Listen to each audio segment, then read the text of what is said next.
Hi students, இப்போ நம்ம பார்க்கக்கூடிய ரொம்ப முக்கியமான ஒரு video class 12 physics government school and matriculation school studentsக்கான most important 2 mark 3 mark and 5 mark questions. So இது unit 2 current electricity new syllabus base பண்ணி நம்ம எடுத்துக்கிறோம். So இந்த வருஷத்துக்கு கண்டிப்பா இந்த questions போதும் 100% confirm questions plus 1 marks பொறுத்த வரைக்கும் book back plus inside 1 marks வந்து நான் ஆல்ரெடி அப்லோட் பண்ணியிருக்கிறேன். சோ இன்னும் நான் அப்லோட் பண்ணுவேன். அதே மாதிரி புக் பேக் 1 marks இவ்வளவு மட்டும் நீங்க ப்ரிப்பேர் பண்ணா போதும். சரி, என்னென்ன क्वेश्चंस அப்படிங்கறத பாப்போம். 2 marks பொறுத்த வரைக்கும் புக் பேக் क्वेश्चंस மட்டும் போதும். ரோமன் லெட்டர் 2ல புக் பேக்ல question number 2 define current density and its unit. third question distinguish between drift velocity and mobility. Tamil மீடியத்துக்கு வந்து தனியா வந்து வீடியோ அப்லோட் பண்றேன். ஓகேவா? அது தனியா இருக்கும். அப்புறம் 5th question state macroscopic form of Ohm's law.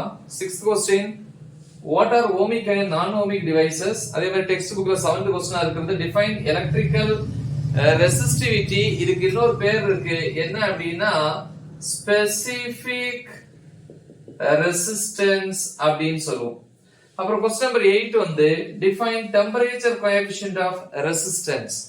இன்னொரு இன்சைட் question இதுல temperature coefficient of ரெசிஸ்டிவிட்டி இந்த ரெண்டும் அந்த நோட்டேஷன் மட்டும் மாறும். அதே மாதிரி டெஃபினிஷன்ல அந்த டேர்மை மட்டும் நீங்க மாத்தினா போதும். ஓகே, அப்புறம் வந்து question number 10 what is mean by electric power and electric energy. 14th question state Kirchhoff's voltage rule. இது கிர்ச்சாஃபோட செகண்ட் ரூல். ஓகே, அடுத்து 16th question internal resistance of a cell. what is mean by internal resistance of a cell.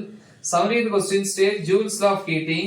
18th question what is Seebeck effect. so அவ்வளவுதான் 2 மார்க்க பொறுத்த வரைக்கும். 3 மார்க்ஸ்ல வந்து Roman letter 2 and 3 அதுல 2ல வந்து ஒரே ஒரு question number 21 applications of Seebeck effect. then Roman letter 3ல question number 4 internal resistance of a cell using voltmeter.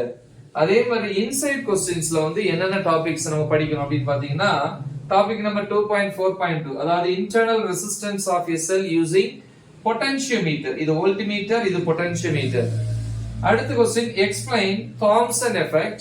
then cells in series and parallel. இது 2.4.3 டாபிக். இது வந்து லாஸ்ட் டாபிக் அந்த யூனிட்ல. அப்புறம் 5 மார்க்ஸ்ல பாத்தீங்கன்னா ரோமன் லெட்டர் 3ல முக்கியமா 4 क्वेश्चन. ஒன்னு வந்து first question microscopic model of current and Ohm's law, electric current. okay, 6th question Wheatstone bridge. 7th question meter bridge. 8th question EMF of two cells are compared using potentiometer. ஓகேவா? So இது important. இனி கொஞ்சம் நல்லா படிக்கிற ஸ்டூடண்ட்ஸ்க்கு வந்து additional question ஒரு 1 or 2 questions பாப்போம். இப்போ அடிஷனல் क्वेश्चंस பாப்போம். அடிஷனல் வந்து பாத்தீங்கன்னா ஒரே ஒரு क्वेश्चन போதும். So top students average students முடிஞ்சா படிங்க, ஈஸியான क्वेश्चन தான். ரோமன் லெட்டர் 3ல question number 3 resistors in series and parallel. சரியா? சோ இவ்வளவு क्वेश्चंस மட்டும் நீங்க ப்ரிப்பேர் பண்ணா போதும். பட் இந்த யூனிட்ல இருக்கிற எல்லா டாபிக்ஸுமே நான் என்ன பண்ணிருக்கேன், டீச் பண்ணி அப்லோட் பண்ணிருக்கிறேன்.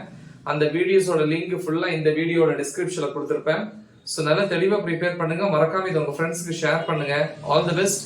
தேங்க்யூ.